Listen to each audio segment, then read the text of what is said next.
One of Kerrang's top 10 albums of the year. The Crimson Idol, a rock opera that takes their ever spectacular and colorful career to new heights. Be careful what you wish for. It may come true. The new album from Wasp, The Crimson Idol. Available now on Capitol compact discs and cassettes.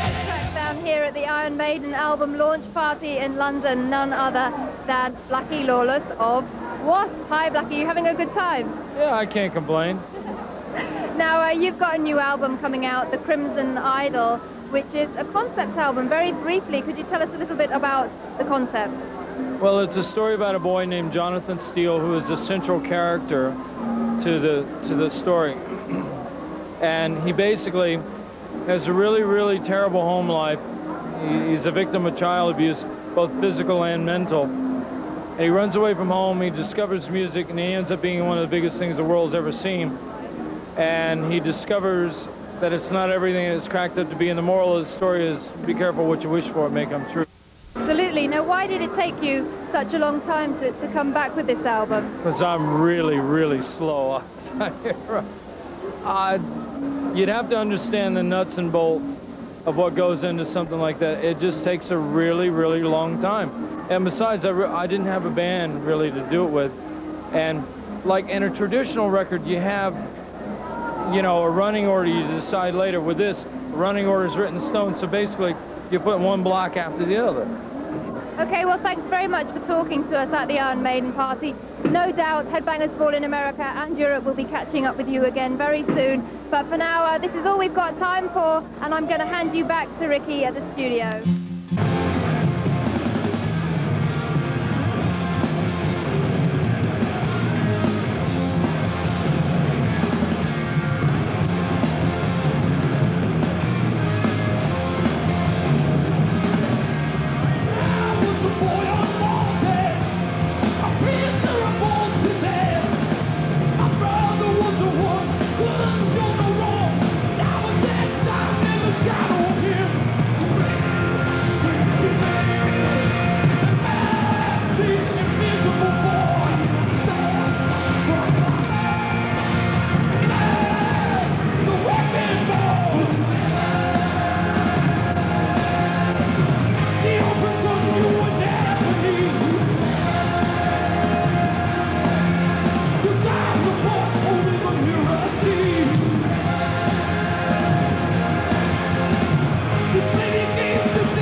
Shame you're alive. It's you see the faces in your eyes.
Hi and welcome back to Headbangers Ball. Unfortunately, the weather has deteriorated outside, so we've come backstage and it's time to meet the second of our 6 featured Donnington bands. And in fact, I'm joined by Blackie Lawless from Wasp, and it's very nice to see you again on Headbangers Ball. Blackie, how are you? Shucks, ma'am, thanks. Now, just make me blush. Straight through the Donnington questions. You came off stage about an hour ago, and of course you have played here before, but today I think it's safe to say under very different circumstances. How do you feel about Wasp in 1992? Well, I've played this place twice now. This is the second time, but this is the 4th time I've been here. And somebody asked me, what's it like? You know, I said, have you been here before? I said, I'm getting ready to take one of these trailers and just move into it. Next year I'm going to be out here doing concessions and all that stuff. As far as the band now, my philosophies has changed on life.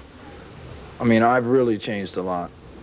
And the things that I think, I moved from California to Arizona, and I'm very much into Indian culture now and stuff. And it's changed me as a person, so therefore it's going to change the things that I write about. And I've always been a political radical at heart. And the thing that I think that I do best, I mean, the greatest gift that I have is not the talent to sing or play or whatever, it's to communicate to people. And the best thing that I can do is to use that platform that I have to say things. I mean, rock and roll originally was designed to be about anarchy and revolution, and when you see something wrong, you say something about it. And the problem is with most bands now, they're singing about the girlfriend's red high heel shoes, and that don't really make it as far as I'm concerned. A little bit of that goes a long way. Okay, but the stage show is obviously very different this time. Well, it's not, we're not near as animated as we once were, because like I said, people before, they were listening with their eyes and not their ears, and if you want people to hear a message, sometimes you got to take it to them direct. And that's probably the biggest difference between now and then. Okay. Do you believe that you have as much to prove today or as you did when Wasp debuted here in 1987? No, because I was talking about a change in philosophy. And the only thing I got to prove anything to, only person I have to prove anything to is myself, you know, because if I'm going to be my own worst critic, then probably people will be happy with whatever you do after that. You know, it's like if you're really, really critical with yourself. And I tell you, I've done more to put myself into a grave making this record than any other one I'd ever done before. So as I think about it at the end of the day, I go, you know, is it really that important or not? But one thing I do know is that records are like little time capsules, and they should be the best that they can be, because after they're done, you can't change them, and they're going to be there forever, you know. And it, like, when an artist takes a journey, we all take journeys through life, all humans, but when an artist takes that journey, he leaves his works by the roadside as byproducts of what he was, you know. And when he does that, you should be able to look back at his career and say, that's what he was thinking, that's where he was in his life at that point. And I really think that's what records are for. So they should be the best that you can make. Absolutely. I mean, do you feel that there's more pressure on you now that you're the focal point of the band, or is it still important to you that Wasp is seen as a band? Wasp are an idea, and Johnny Rod, who is the bass player, has been with me since '86, so there's more collaboration going on there than people might think. So I don't really feel that calling me a focal point or anything like that is really being honest, number one, or doing justice to the other people that are there. So if that's the way people want to perceive it, that's fine, but that's not the way we see it.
talk some more about the Crimson Idol, because I haven't really had a chance to talk to you in depth about it until now. We know that it's the story of Jonathan, and people are calling it a concept album. Did you find it easier to write to a concept rather than just like individual songs? It's really difficult, and I'll tell you why. Because when you do a traditional album, you have the luxury of recording songs and you put them all together, and when they're done you create a running order at the end of that, you know.